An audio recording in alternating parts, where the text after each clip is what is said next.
ఈరోజు దేవుడు మాకు ఇచ్చిన ప్రథమ కుమార్తె ధన్య ట్రైఫోజా యొక్క బర్త్డే. ఒకసారి గట్టిగా చప్పలు కొట్టి తనకు విషెస్ తెలియచేద్దాం.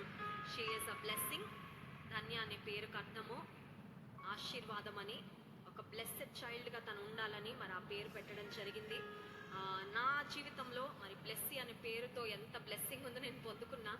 దైవజన్ని అడిగాను, ధన్య పుట్టినప్పుడు అదే పేరు ఉండాలండి, కానీ సేమ్ కాకుండా వర్డ్ మరి మీరు ప్రార్థన చేసి ఆలోచన చేయండి అన్నప్పుడు దైవజనులు ధన్య అని పెడదాము అని మరి దైవజనులు చెప్పడం జరిగింది. కనుక ధన్య దేవుడు ధన్యకరమైన బిడ్డగా ఇంతవరకు తన కృపలో నడిపించాడు.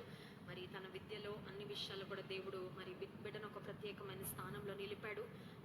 చక్కని కృపలను తలాంతులు దేవుడు తనకు అనుగ్రహించి తన మహిమార్థమై దేవుడు బిడ్డను మరి వాడుకుంటున్నారు, నడిపిస్తున్నారు. ధన్య కొరకు ప్రత్యేకంగా ప్రార్థన చేయండి. దేవుడు ఆ బిడ్డను ఏ ఉద్దేశంతో మాకు అనుగ్రహించారు ఆ ఉద్దేశాన్ని దేవుడు నెరవేర్చాలని. ప్రభు మాట ప్రకటించు స్త్రీలు గొప్ప సైన్యము వలె ఉన్నారని వాక్యంలో ఉంది. ఆ సైన్యాన్ని నడిపించే ఒక చక్కని నాయకురాలిగా దేవుడు ఆ బిడ్డను వాడుకోవాలనేది నా ఆశ, నా ప్రార్థన. ద నెక్స్ట్ జనరేషన్కి మరి చాలా పవర్ఫుల్ పీపుల్ కావాలి. ఎందుకంటే నెక్స్ట్ జనరేషన్ వారు చాలా ఫాస్ట్, వారికి ఉండే సవాళ్ళు, వారికి ఉండే శోధనలు సామాన్యమైనవి కాదు.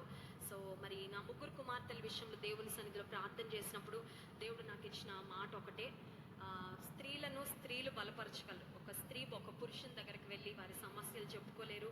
ఒకరు చెప్పుకున్నా కూడా వారికి అర్థం కూడా కాదు. ఒక స్త్రీని బలపరచాలంటే స్త్రీలే.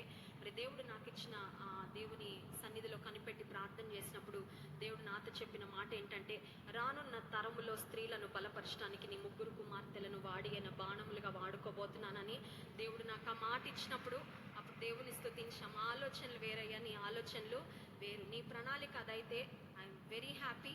మరి దేవుడు మాకు ఇచ్చిన ముగ్గురు కుమార్తెలు బట్టి దేవునికి స్తుతులు చెల్లిస్తూ ధన్య కొరకు ప్రత్యేకంగా ఈరోజు చిన్న ప్రార్థన చేయండి. Please pray for her.